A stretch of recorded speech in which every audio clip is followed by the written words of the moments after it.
lem original naka lañ koy xamee da ngeen gis tubaab bi di faral di jël plate def si lem jaxase si ndox di yëngal nànk-nànk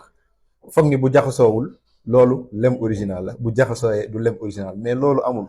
C'est des connaissances empiriques amul benn preuve scientifique loolu du ko waral sax mooy différence de densité. tey boo jëlee ndox jël lem jëw diwlin du jaxasoo parce que bokkuñu densité maanaam diisaay lem moo gën a diis topp si ndox topp si diwlin donc dañuy nekk si ay phases yi nga xamante ni bokkul.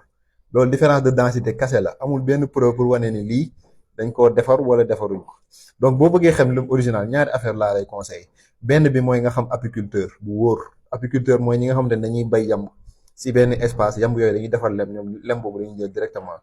beneen bi mooy ñu def analyse au laboratoire am na analyse yu bëri nag yu ñu mën def recherche bu may njëkk a conseillé mooy ñu chercher taux d'humidité bu nekk si lem loolu réfractomètre lañ koy chercher taux d'humidité dafa war a wàcc au-deçà de 20% maanaam suufu 20%. le plus souvent lem original 17% d'humidité lay am ci ndox donc bu amul lool rek lem boobu day yàqu te lem ñëpp xam nañ ñu du yàqu beneen bi mooy mën ngeen chercher lu ñuy wax teneur en HMF hydroxyméthylfurfural donc loolu tamit boo ko chercher day wane ni lem bii ñu togguñu ko maanaam defaruñ ko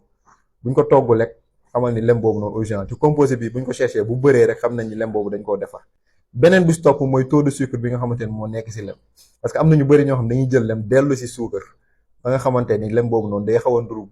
gën a nduru lem original daal te loolu yëpp ay arnaque la yi nga xamante ni doxul donc noonu nga ko mën xamee mais nekkul plate moom ngay def lem yëngal ci ndox rek bu jaxasoo nga ne loolu baaxul boo bëggee xam